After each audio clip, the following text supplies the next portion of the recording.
Olá, amigo internauta, começamos nesse exato momento mais uma edição do nosso Web TV Esporte aqui da redação do Jornal NH. Hoje, sexta-feira, dia 5 de junho, a primeira sexta-feira desse mês, e uma sexta-feira que antecede dois jogos importantes da dupla Grenal aí pelo Campeonato Brasileiro e uma sexta-feira pós-rodada do Brasileirão também, porque o Inter jogou ontem, né, Gustavo Hermann, meu colega da editoria de esportes do Jornal NH, e acabou empatando por 1-1 com o Palmeiras lá no Allianz Parque, em São Paulo. Dá para dizer que esse foi um bom resultado, um mau resultado? Como é que tu avaliou? Primeiro falar do resultado para depois falar do desempenho do Inter, que eu acho que são coisas diferentes, né? João, assim, o que a gente pôde acompanhar no jogo de ontem, que a estratégia do Aguirre realmente foi de se defender mais, mas foi o que deu para perceber. Se defender e sair no contra-ataques de velocidade com o Valdívia e com o Nilmar, seria mais ou menos essa a estratégia. Para o Inter, como ficou se defendendo, demorou até os 18 do segundo tempo para tomar o gol, né? E estava evidente que, na minha opinião, que o Inter ia sofrer um gol da maneira que estava jogando, porque estava um time desorganizado, na minha opinião. E depois, com o Aguirre viu que os erros que ele cometeu na hora de escalar, eu acho que o time deveria ter começado de outra maneira, não se defendendo tanto contra um Palmeiras que também é limitado, dá para se dizer isso. O Inter começou com a entrada de Vitinho, Rafael Moura, né, e próprio Anderson conseguiu empatar ainda, arrancou um empate lá, que foi meio que comemorado aí pelo Inter, né? Mas eu acho que o Inter poderia sim ter vencido esse jogo se tivesse adotado uma outra estratégia de conseguir jogar de igual para igual e não apenas se defender, João. Essa é a minha opinião. Eu concordo em partes contigo, Gustavo. Eu acho que o Inter ficou muito aberto, ele foi de um extremo ao outro quando ele botou esses jogadores todos que tu falou. Tanto é que o Palmeiras criou um monte de chances depois. Sim, também. E ficou um jogo muito aberto. Se ele começa o jogo daquela maneira e toma 2, 3 gols no primeiro tempo, o que ele ia fazer para mudar o jogo depois? Tirar o goleiro e botar um centroavante? Não tinha. Ele tinha que começar mais resguardado. Um bom jogo, dá para se dizer assim depois. No segundo tempo, no primeiro tempo foi meio truncado. Eu acho que o Inter dominou bem o Palmeiras defensivamente, falhou numa bola parada e estava jogando por uma bola, que não aconteceu. Depois ele tinha a opção de caso estivesse perdendo, como foi o que aconteceu, tentar abrir o time e ir por tudo ou nada, porque perder de 1-0, 3-0, pelo que deu a entender o Aguirre com as modificações, eu acho que seria a mesma coisa.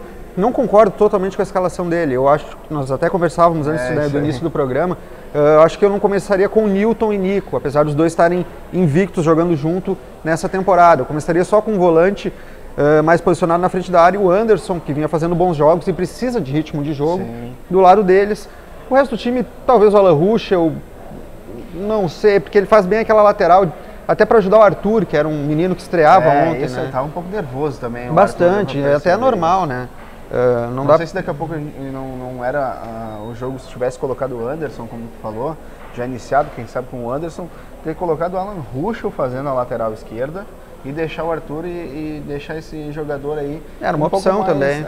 Mas eu só acho que aquela formação que ele terminou o jogo, ele não tinha de maneira nenhuma como começar o jogo daquele jeito, porque provavelmente ia tomar gols no primeiro tempo e depois não ia ter o que fazer para reverter o resultado. Teria que, na verdade, o Inter iria jogar como vinha jogando já, digamos, com os jogadores de velocidade, mais um pouco aberto, como vem jogando na Libertadores também.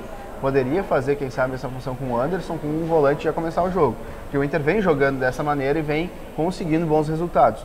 Na minha opinião, poderia ter feito isso e poderia ter vencido, ter jogado, proporcionado, levado mais perigo ao gol do Palmeiras. Mas, claro, o Inter teve até a questão de ter 3 zagueiros, um improvisado na lateral direita. O William, para mim, poderia também ter jogado como titular. Jogar quarto domingo para mim não tem problema, eu acho que tem que jogar sim, até porque o Inter precisa pegar e embalar no jovem, né? Assim como o Dourado, são 2 jovens, de repente poderiam ser aproveitados com maior frequência pelo técnico. Até aquela questão, a gente conversava ontem à noite que durante o jogo, o William, quem sabe ser colocado como titular no time na lateral direita e o Hernando ser improvisado na lateral esquerda, como já aconteceu na Libertadores. Era uma opção. Era uma opção bem interessante para um jogo com o Palmeiras, que seria um jogo difícil, assim como foi, né? É um jogo difícil, eu não acho o Palmeiras um adversário limitado, como tu falaste, ainda mais jogando fora de casa, é o atual campeão paulista. Não o Santos, vice-campeão paulista. Ainda não venceu no Allianz Parque pelo Brasileirão, né? Sim, foram 5 partidas, 2 ano passado e 3 esse ano, ou vice-versa, enfim. Ainda não venceu em casa no Estádio Novo. Mas enfim, é um time competitivo no nível dos demais do Brasileirão. Tem a mesma pontuação que o Inter, está até um pouquinho na frente em função do saldo de gols. Uma posição à frente, 12º, o Inter 13º. Exatamente. O Inter pega o Curitiba, né? Agora domingo, 11 Aquele da manhã. horário matinal, às 11 horas. Homenagens para o Fernandão, acho que vai lotar o estádio Beira-Rio aí. A gente espera um bom público para essa partida que o Inter não pode pensar em outro resultado senão a vitória. Tem que vencer para não deixar o pessoal escapar tanto. Já está 6 pontos do líder, que é o Atlético Paranaense. Os da Libertadores estão com 10 também, o último 11, o 11 exatamente. 11 pontos, segundo e terceiro colocado, e o quarto com 10 pontos. Não dá para deixar escapar. É verdade. E por onde tu acha que o Inter vai conseguir conquistar esses 3 pontos? O Inter vai ter que jogar para cima, não vai ter. E quanto um adversário que o Curitiba, a gente sabe que não. Só ganhou do Grêmio até agora, só no ganhou Brasileiro, do Grêmio, né? Naquela situação ainda que o Grêmio ainda estava meio indefinido, né? Então acho que o Inter passa tranquilo pelo Curitiba, na minha opinião, jogando com o Nilmar, com a velocidade de Nilmar e o Valdívia. Mas existe a possibilidade dele poupar o Nilmar também, né? E o Existe Valdívia também. Existe a possibilidade, mas eu acho que jogando em casa ele vai ter que reavaliar essa situação para ter que colocar os caras para jogar e deixar quem sabe para poupar eles de uma certa viagem. Joga em casa com eles, então poupa eles para uma viagem. Eu acho que alguns vão ser poupados certamente, como é o caso do Juan. Sim. O Alex fez 2 partidas consecutivas. O Alex, mais uma partida fraca dele. Mais uma vez. Eu acho que isso aí também atrapalhou muito a estratégia do Aguirre para a partida, né?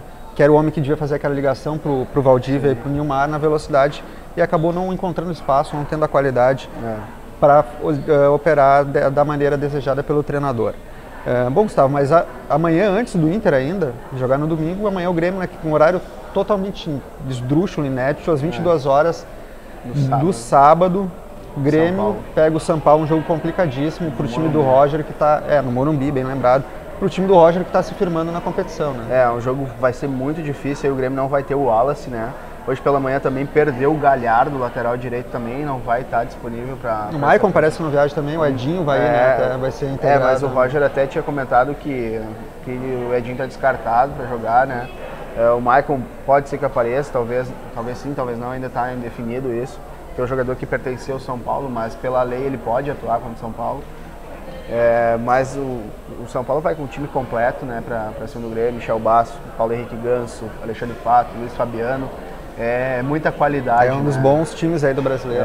Então o Grêmio vai ter bastante dificuldade, o Roger vai ter dificuldade para escalar o time, mas acho que a pegada do Grêmio vem sendo diferente, vem demonstrando uma determinação maior dentro de campo, uma garra, uma maior vontade de estar jogando. Pode fazer frente, mas não sei se vai ser complicado. Eu acho que se o Grêmio conseguir pelo menos um empate lá, tá de bom tamanho. Não, concordo contigo, até porque historicamente é complicado jogar lá no Morumbi, né? Inter e Grêmio, né? Não, todos os times do Brasil, eu acho. Porque o São Paulo é um time de grande tradição. Esse ano ainda tem um elenco forte também, o que complica tudo. Mas eu acho que essa postura que tu exaltou, que o time do Grêmio tem mostrado nas 2 últimas partidas, que é absurdamente visível, o engajamento dos jogadores com a proposta do Roger, ficou bem evidente na vitória de quarta-feira, né? Quando o Corinthians acordou pro jogo, já estava perdendo de 2-0. Ali o Grêmio conseguiu dois gols no início do jogo, aquilo ali para mim já matou o jogo pro lado do Grêmio. O Corinthians sente aí também a falta do Elias, também é um jogador, e vive uma fase de reformulação, né? De reformulação, mas na hora que o Corinthians começa a tocar a bola também, deu mais dificuldade para o time do Grêmio fazer a marcação. O Jadson distribuindo muito bem a bola, né? Só que, claro, teve jogadores ali que não... Pô, tu perdeu o Guerreiro, né, também, tu não estava com o Elias jogando.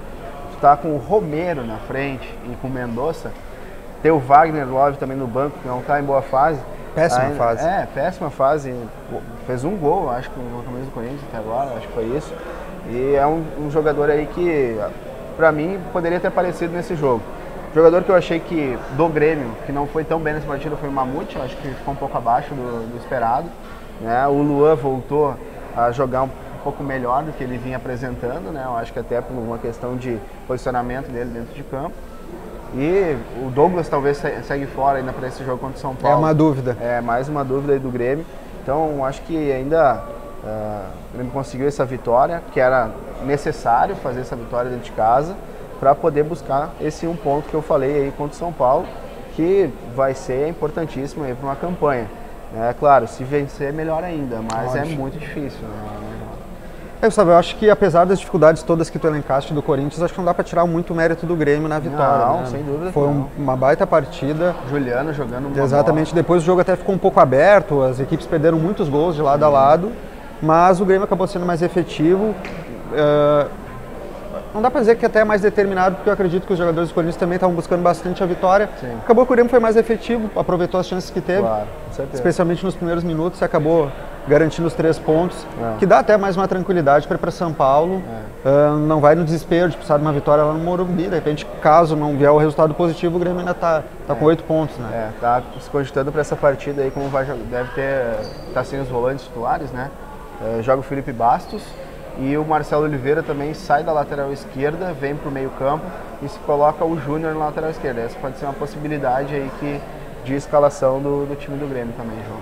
É uma adaptação que nós vamos poder acompanhar e afirmar só amanhã, né, Gustavo? A partir das 22, exatamente lá no Morumbi, porque provavelmente vai ser até mistério até amanhã. E a nossa edição de hoje do programa Web TV Esportes, aqui do Jornal NH, termina, a gente encerra aqui. E desejamos a todos um ótimo final de semana e aguardamos a audiência de vocês, internautas, na próxima segunda-feira. Até lá e tchau. Tchau, tchau.